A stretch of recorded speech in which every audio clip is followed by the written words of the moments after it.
Yep. All right, perfect. Hello, Thrivers, and welcome to our seventh webinar on the topic of how can students and young change makers get their voice heard. And here with us, we have an awesome panel of three speakers that work in the space of education. So we have Ella, Evan, and Valentin. And so as starters, how about you introduce yourself and share a little bit about your work and how you're, oops, this is not the correct question. Just share a little bit about how you are changing education and helping students get their voice heard.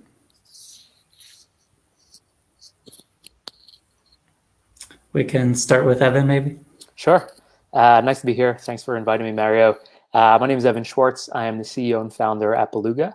So our company is really focused on providing content to the K-12 group and serving up really rich learning experiences that mimic streaming content platforms like Netflix and Hulu, but make it interactive, where students around the world can actually stream, but also connect, communicate, and collaborate. We're super focused on sustainability. One of the big metrics in our platform are the SDGs, where every single piece of content connects directly to at least one sustainable development goal. So super happy to be here tonight and discuss with this great group and see where we can bring it next.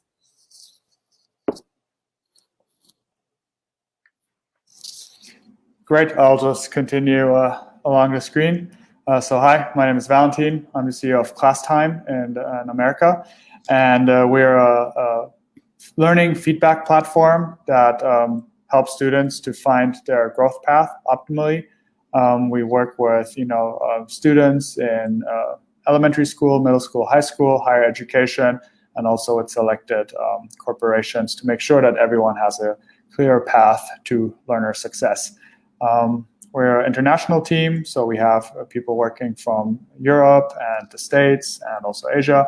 And in terms of our experience with climate or any type of ecological topics, right? So similar to Evan, we do also have some content. We work, for example, with Thrive on some of the SDG topics, but in general, we're a technology company with our technology platform used in schools and also online, especially now with the pandemic. Awesome. I'm Ella Ben-Or. I am the founder of innovatorscompass.org. And the technology of that company or organization is pretty much this 5 questions that evolved over 20 years working in a world of actually design thinking at a company called IDEO that made helped a lot of different other organizations make things better, and then just getting the chance to jam with all kinds of different people in leadership, in startups, in science, in tons of educators, people who think about personal reflection, and see that ways of making all those things better that are out there really are asking us in some ways the same questions, and so we can kind of check the lingo and just try asking those questions more often. And those are some of the most powerful things that we can explore for ourselves, and the most powerful things we can voice our observations, how we see what matters, how we see what's happening and why, our principles, how we see what matters most, our ideas, how we see what ways there are to do what matters most, and our experiments, the steps that we try. And so helping people find those, giving them voice and have them make impact in the world is something that I do. And I guess we're sort of worldwide and all volunteer people who contribute ideas and new formats. There's an app that was contributed. There's all sorts of things that were contributed of ways to get these 5 questions out in people's hands and make them accessible for every person and moment. Thanks for sharing, everyone. And again, great to have you all here. As I mentioned, the kind of topic for today is about how students and young change makers can get their voice heard. And you probably, either through your students or maybe in your own experience, have seen some of the challenge and barriers. So the first question is actually from Curdy, actually the first 2, I think. are from Kurdi, one of our members. So she was wondering, how can students overcome financial and other barriers when organizing either club events or starting initiatives, maybe a small startup or even a project to promote change at their school or in their community?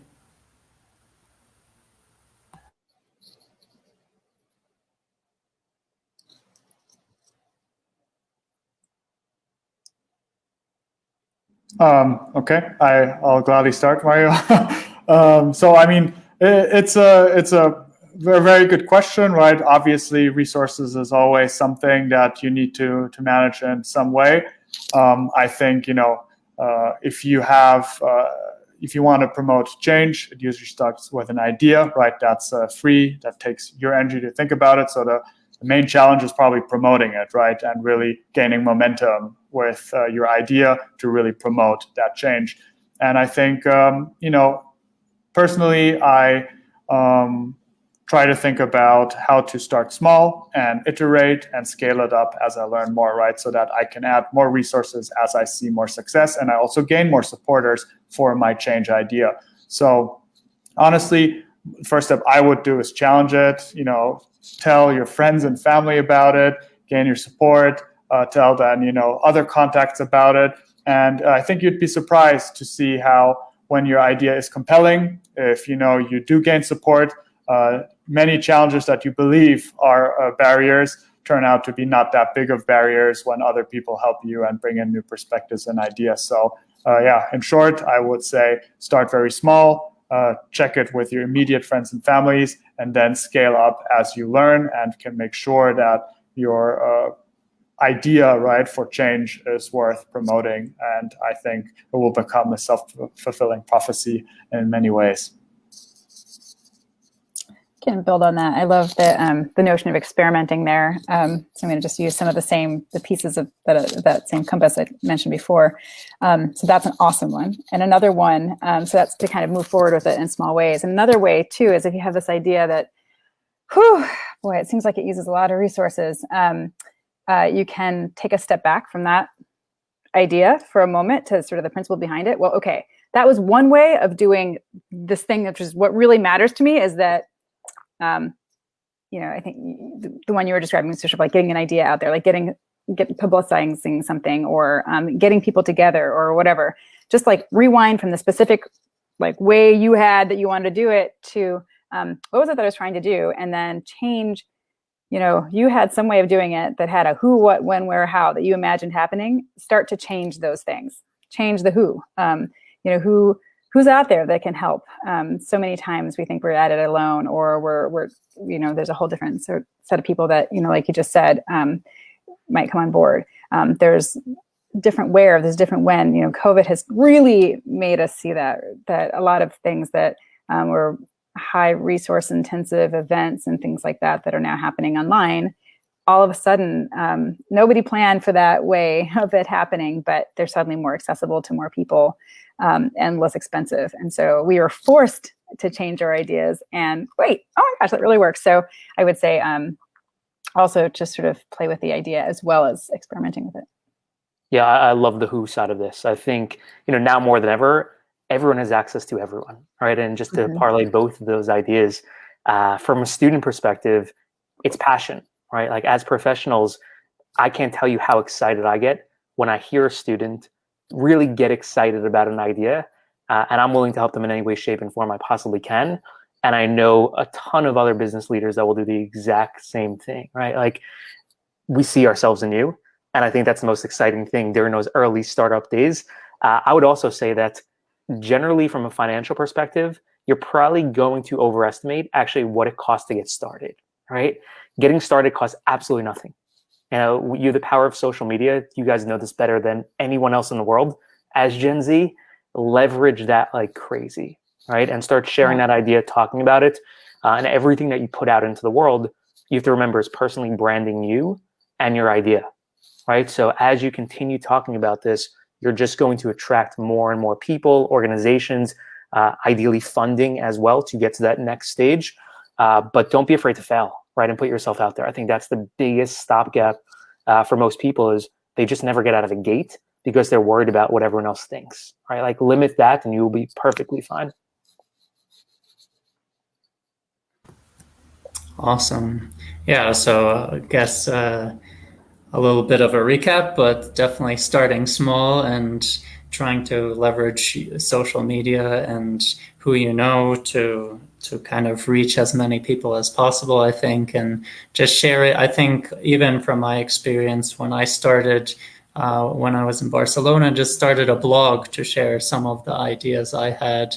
And I think as time went on, I had more ideas and had more of a focus, I guess. And I think also once you do have focus and your message is clear too, then it becomes easier to convince others, whether it's other students or professionals, to kind of, how do you say, believe in your idea and support you. And with that in mind, I've talked to a lot of students over the years, and of course, there's always a challenge of confidence in the sense of that often, for whatever reason, whether it's the education system we have or maybe it's not having their voice heard, they don't always have the confidence to share their voice. So with the next question is, this is from Glory actually, and she was wondering, how can young change makers and students build confidence to ensure that their ideas and opinions are heard with professors or educators or admin or even career professionals like yourself? And Ella, did you want to go first? Yeah, I think for me, like I feel like I've really been on that journey and the last few years. I mean, one thing is being a consultant and, speaking, on projects that aren't really your baby, right? But when it's something that you're really passionate about, I think you feel more vulnerable. And is this right? Am I right? What are people thinking? And there's just so many things going through your head that are quieting that voice. And I think the thing that's made the biggest difference is almost back to Valentine's point earlier about practicing in lots of small ways, because every time, like when I go to, a place where there's tons of people and I find myself having to speak the idea over and over and over again, like each time it gets a little bit clearer in my head. And each time I can, if you're honest yourself, those are little experiments. And if you pay attention, you can see if they land with people or if they don't, if they're like, what are you doing? And every single time, and my family, frankly, are like ground zero. They are my first line of experimentation. I have 2 kids. And, if my 7-year-old doesn't get what I'm saying, like, nobody else will either, but it's a really safe space to just practice. They hear all of if I give a keynote speech, they're my first audience, and that really helps me a ton. So just practicing. And the other thing is just learning from others. Like, painters copy other painters until they find their own voice in a way, and like finding the way that people express things that really land for you, and just try doing that the same way at first, and then evolving it into yourself if you're not really sure, is another kind of a way to grow by learning from other people as well. Yeah, I'll jump in on that one too. I think mentorship is huge, right? I think every successful business leader and non-business leaders too, they always have a mentor in their life that is able to guide them. I know I've experienced that. I've been extremely grateful for those people in my life too. And I think on the student side, it's accountability, right? It's showing up. If someone's going to give the time of day and want to bring you through the process, show that passion, show your project, and show that you're the person to bring this through to the other side of this. I also think celebrating the small wins. I think that's something, just as individuals, as in society, we're always looking big picture. I am absolutely guilty of this too. But celebrating the small wins and understanding how much you could actually get done in a day, a week, a month, a year, and realizing where that journey is, right? Like, where have you started and where are you going? And just keeping in mind every single day, right? I'm going to get better. I'm going to keep progressing. And that progress and confidence is just naturally going to come. Yeah, I can absolutely build on the same statements here. in terms of, building confidence, I think it's important to stay humble, right? I personally always think about this as, more from a scientific perspective. What's, the confidence level of your idea? And the best way to get more confidence is to get more data, right? More evidence by talking to people, bouncing it off. And I think many people confuse, confidence with your state of mind or your posture. That's a facade, right? Confidence in the best way is evidence that you've collected yourself through failing. And then I think that's the hard part that many people need to learn, is taking that failure and learning so that it becomes a loop, right? So that you can then reach the next level instead of then getting the negative feedback or whatever feedback you get and then not processing it in a best possible way, right? So I think this constant little feedback that you get and improving on it is really what will give you, rightfully so, the data to increase your confidence in your message or your idea, your opinion that you're trying to share.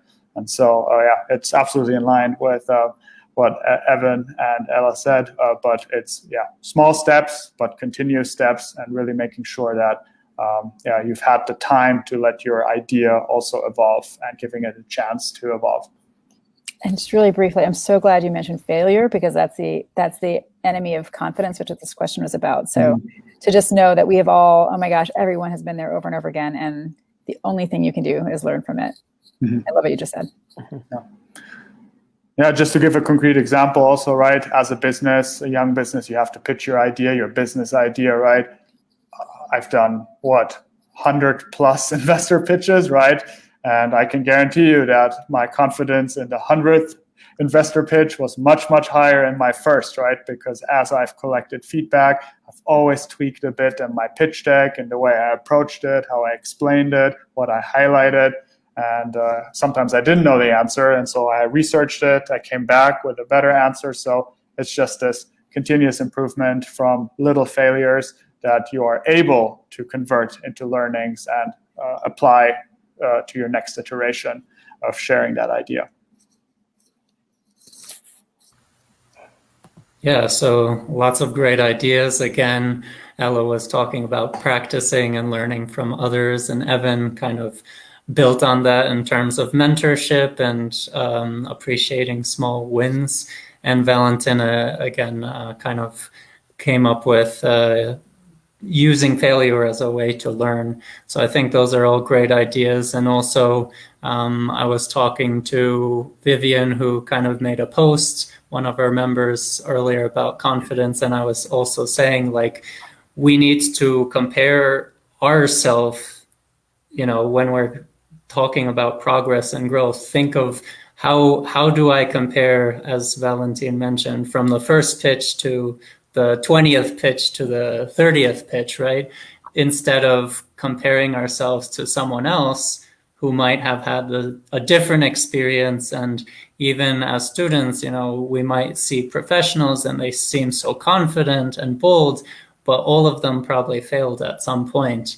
And unfortunately, you don't always see those failures. They're not always as public, but chances are they failed too. And whether that's in their careers or, I've talked to so many professionals that go from something like music to entrepreneurship, right? So people have changed their careers, people have failed in businesses, etc. So it's definitely important to just appreciate your own growth as you are looking to build your confidence. With that being said, aside from confidence, how can students be taken more seriously by administrators and career professionals in the sense of when they try to approach them via email or maybe even in person? And how about Evan, you can go first. Yeah, this is a loaded question. Honestly, this is something we discuss all the time on our side, because I think it's actually the reverse. I think administrators and career professionals need to be looking at themselves and trying to figure out, why are students taking them serious, right? To me, students have the best opportunity, are the most knowledgeable about what's actually happening throughout the world, because they're curious and wide-eyed and bushy-tailed, which is the best thing you could possibly ask for. as opposed to, and this isn't to categorize everyone, but as opposed to institutionalized, right? So I think just showcasing, the beauty of individualism, right? I think there's something real to that. And again, it goes back to everything that we've been discussing too here, is right? Like it's the mentorship, it's the accountability, it's the journey, right? So I don't think, from a student perspective, age does not really relate to knowledge. I refuse to believe that. My little niece is an expert in making slime, right? And I just use that as an example. But there's no one in the world that knows more about slime than this girl, right? And I love it. But that's just, one small step here. But I think technology has just expedited our knowledge growth, right? And learning doesn't formally need to happen anymore just between the hours of 7:30 and 2:30 in a school where there's 20 kids in each class. I mean, COVID has taught us this, right? Like there's some kids that are absolutely thriving right now in learning environments. And it could be on their couch, bathroom, bedroom, outside, you name it. But I think, we have to get to that point as a society, right? It's us as adults that I think are holding kids back.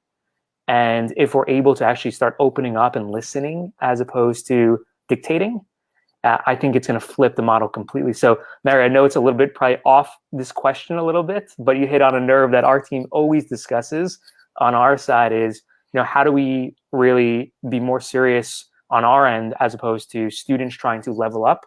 I think students need to realize they're at the exact same level and can teach all of us, as much as we can teach them.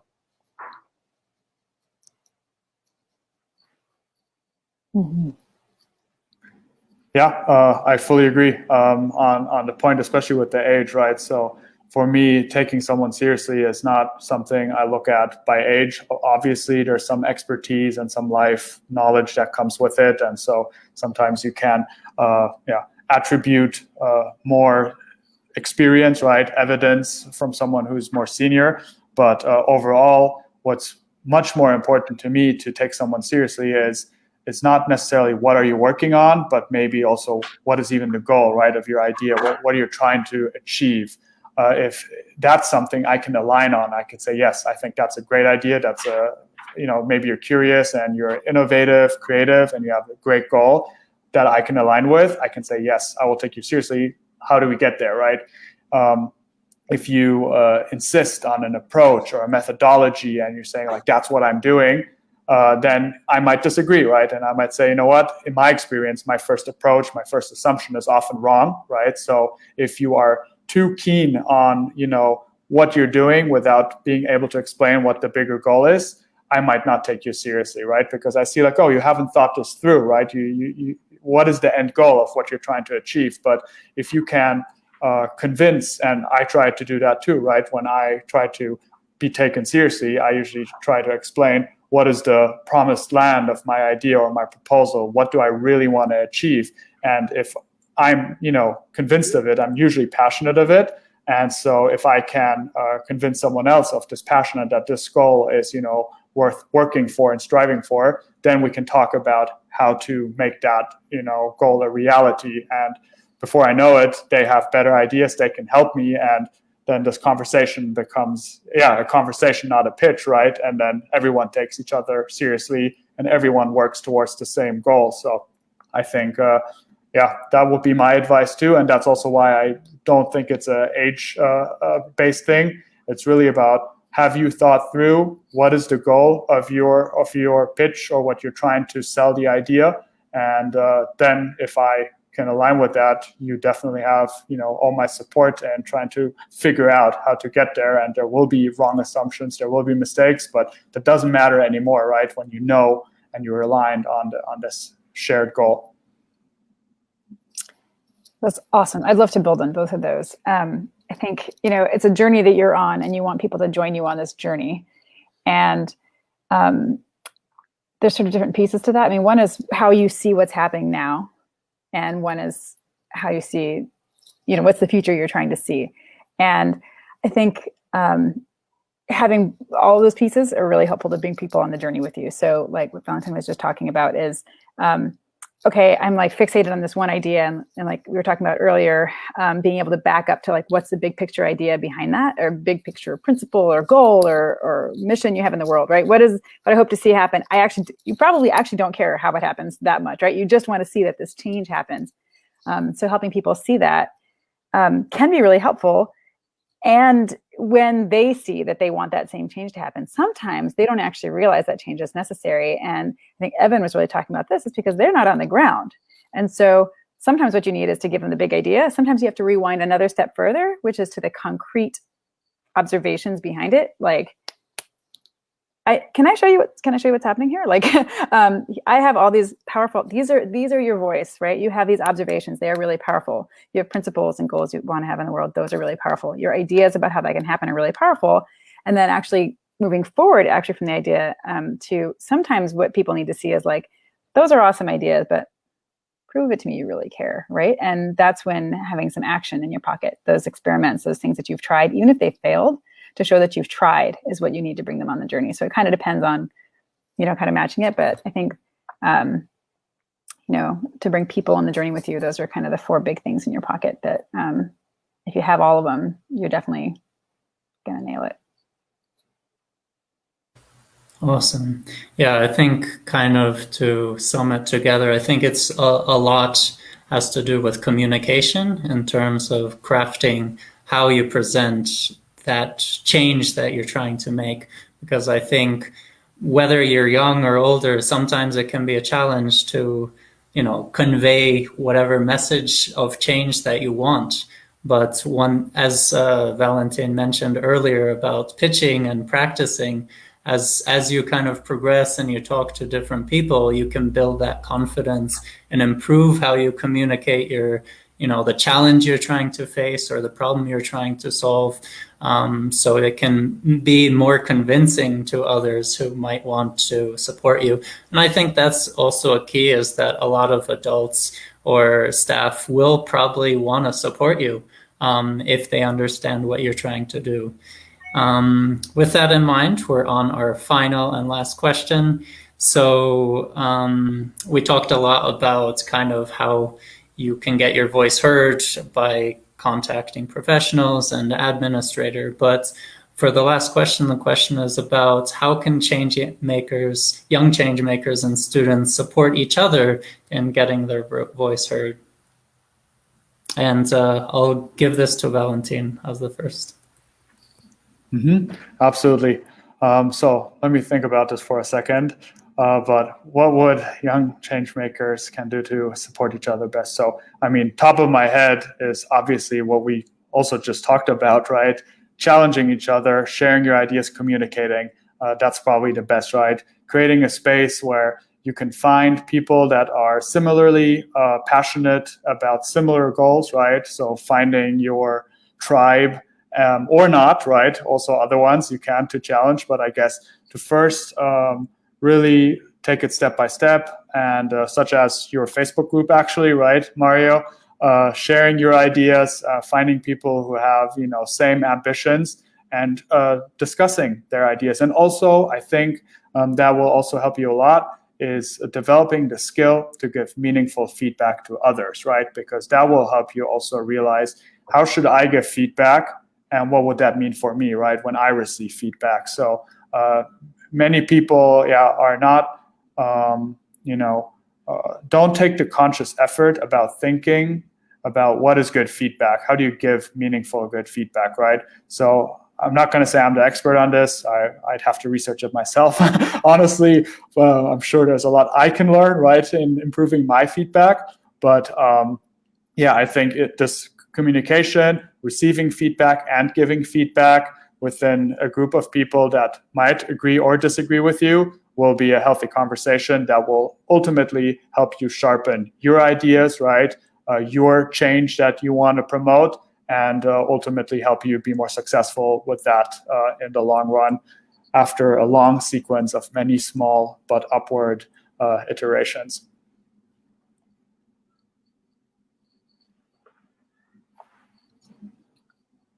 Ellie, you want to take this one?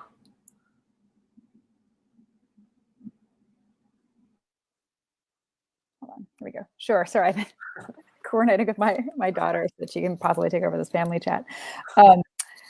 Yeah, I love this question. I think in our passion, it's easy to feel like, oh my gosh, I'm on this mission and I have to do all these things and me. But it's a whole world out there. And I think the biggest thing to remember is that, we can be really generous because the world needs every single one of us, needs every single one of you out there. There are more than enough challenges, and each one of those challenges could use the unique gifts that each person brings to it. And so, I think really seeing each other as, all hands on deck and all helping each other out. There's space for all. There's space for everyone's voice. There's space for everyone's ideas. And we need them all. We just need your hands. We need everything. And then with that in mind, being creative. And so I have chosen to not raise funding wherever possible and just do things as inexpensively as possible. And that has been a ton of barter, basically, like me and other people who are trying to do good stuff in the world, helping each other out in different ways. Like the graphic design on this, was not done by me because my training is in engineering. You can't really say this, but a former person that I worked with, and she helped me out with this, and I helped her out with something else. And so much of what I've done has been done that way, and basically in the old-fashioned, right, like prehistoric barter system. So just have each other's backs, help each other out, find ways to use your gifts to help your project and other people's, and they'll use their gifts to help you. The app that you can use that has these 5 questions was a gift that someone gave me in exchange for, I helped them with something else. So get creative and be generous. Yeah, I love that on that side. I mean, like, everyone's battling their own thing every single day, right? And I think that's one of the biggest things to remember is, like Valentini said, like, your tribe, which is so important. And I think we've just been touching on the same topics throughout this, which I love, right? But understand, like, you're not competing with the person next to you. There's so much opportunity, and also understand, like, this is a marathon, right? Or even a journey. It's not a sprint. So just because one person is excelling today doesn't mean you can't get there tomorrow or the next day or a year from now or 10 years from now. And really keep good relationships. I think that's one of the biggest things, especially in this fast-paced world, is that people are coming in and out of your life every single day, right? Especially on social, right? Like, one day it's TikTok, one day it's Clubhouse now all of a sudden, right? And like, all 3 of us just met tonight, which is awesome. But understand, like, you're not always going to provide value to someone. They're not always going to provide value to you. Just be there for them and see where the journey leads from there. I love that. Yeah, agree. Well said. Nice. Yeah, I think also to kind of go back to previous questions, right? If you're sticking together as a collective, whether it's a student club or maybe a small team, it's also much easier to convince others to kind of join in with you. So once you start getting followers, and whether it's a little small change or a larger change, I think that can be quite effective. So with that being said, I really appreciate all your feedback, and hopefully all the Thrivers that are watching will benefit from this, because I know we have at least maybe 10% of our community are young entrepreneurs as well. So they're always looking for ways to improve their approach to pitching and just making a difference in the world. So I appreciate all of you. So again, Valentine, Evan, and Ella, it's been a pleasure. And thank you. Of course. Thank you so much. Bye-bye.